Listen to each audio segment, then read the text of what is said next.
में करोड़पति पति। सूरज के जीवन का एक ही फंडा था कि मेहनत तो गधा भी करता है, घर बैठे जो कमाए समझदार वही होता है। इसीलिए उसने कभी नौकरी ही नहीं ढूंढी। इस बात से हालांकि उसकी पत्नी शिखा बिल्कुल भी अग्री नहीं करती थी, पर फिर भी सूरज को समझाना बेकार था। टीवी में कैसे बनोगे करोड़पति का ऐड देखकर उसे लगा कि बस अब तो घर बैठे ही वो करोड़पति बन सकता है, और उसके पीछे उसने अपने सारे सोर्सेस एक्टिव कर दिए।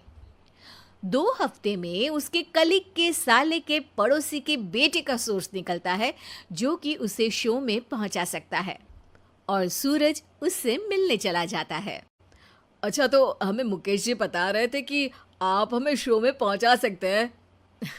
हाँ, उसमें कोई तकलीफ नहीं है। मैं कल अगर कोशिश करूँ तो इसी महीने में आपका नंबर आ जाएगा। अरे ये तो बहुत बढ़िया हो गया। अच्छा, वो सिलेबस और क्वेश्चन पेपर का कोई जुगाड़ है क्या? हैं? उसका तो कोई जुगाड़ नहीं है। तो वो वाकई में कुछ भी पूछ सकते हैं? हाँ, वो तो बच्चन जी पर है, जो पढ़ते हैं वो पूछ लेते हैं। पहली कोशिश फेल होने पर अब सूरज के सामने एक बहुत बड़ा सवाल था कि आखिर जवाब कहाँ से लाए।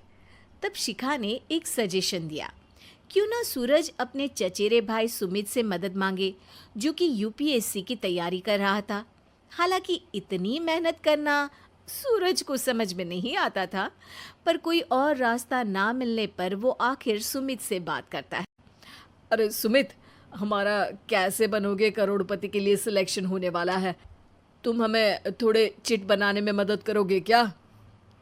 अरे भैया, चिट बनाए तो सालों हो गए, उसमें हमारा एक्सपर्टीज नहीं है, बल्कि आप बोलो तो हम आपकी पढ़ने में ज़रूर मदद कर सकते हैं। हट, कैसी अनाप शराब बातें कर रहा है तू। सूरज ने सुमित को मना तो कर दिया था, पर तैयारी करने के सिवाय कोई चारा उसे दिख भी नहीं रहा था। खासकर जब 12 के पेपर लीक करने के एक्सपर्ट शुक्ला जो भी हाथ जोड़ लेते हैं। आखिर सूरज को सुमित के पास जाना ही पड़ा, और उसने सुमित और शिखा से वादा किया कि वो बहुत मेहनत करेगा। 1 महीने की तैयारी के बाद फाइनल हुआ कि शो से 1 हफ्ते पहले एक ट्रायल खेला जाएगा, जहां पर सारे रिश्तेदार ऑडियंस की जगह पर होंगे और शिखा सवाल पूछेगी। दूर दराज से भी रिश्तेदार आकर हाजिर हो गए देखने कि आखिर कैसे बनेगा सुमित करोड़पति। सब कुछ सेट था, और इतने में सूरज आकर अपना स्पीच देता है। ये 1 महीना मेरे लिए आसान नहीं था, पर अपने भाई सुमित और अपनी पत्नी शिखा की मदद से मैं इतनी दूर पहुंच पाया हूँ। मेरे मम्मी पापा के आशीर्वाद ने भी बहुत साथ दिया है मेरा।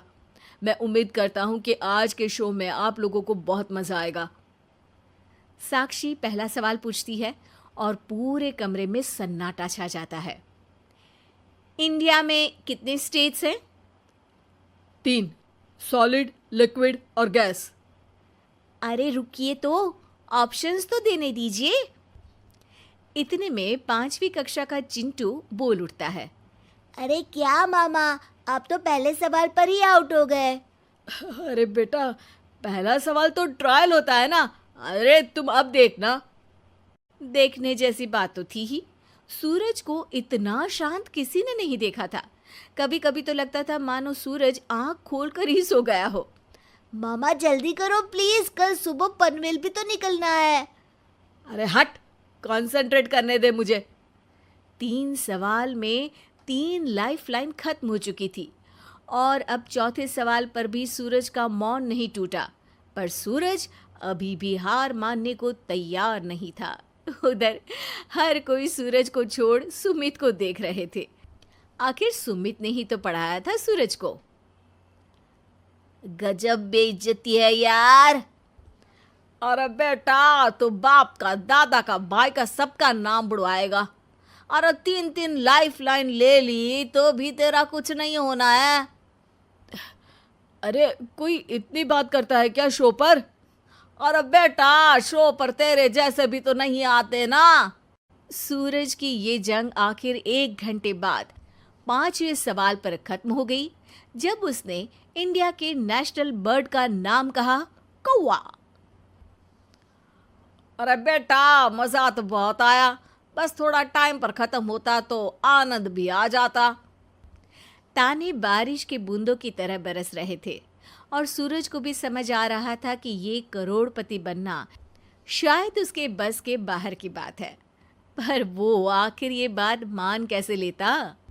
वो सख्त लौंडा जो ठहरा, उसने सोचा कि बेइज्जती तो हो ही चुकी है, पर अगर मैं हार नहीं मानूं तो शायद कुछ हो सकता है। शिखा, तुम देखना, असली शो में आग लगा दूंगा, आग, करोड़पति बनूंगा मैं। हाँ, सब्जियां खत्म हो गई है घर पे, ले आओ। पहले पति बन जाओ, फिर करोड़पति बनना। अरे गजब बेइज्जती है यार। बेटा, अभी तो घर पर ही हुई है, 1 हफ्ते में तो तुम देश के सामने करवा कर आओगे। वैसे जब टीवी पर जाओ ना तो बस अपने मम्मी का ही नाम लेना, ठीक है? कोई पूछे तो बोलना कि पापा नहीं है मेरे। अरे पढ़ाई की, पेपर निकलवाए, इतने सारे लोगों को खाना खिलवाया, क्या फ़र्क पड़ा? इसीलिए मैं कहता हूँ कि मेहनत तो गधा भी करता है, घर बैठे जो कमाए वही सिकंदर। लेकिन मामा, गधे भी जानते हैं कि हमारा राष्ट्रीय पक्षी मोर है।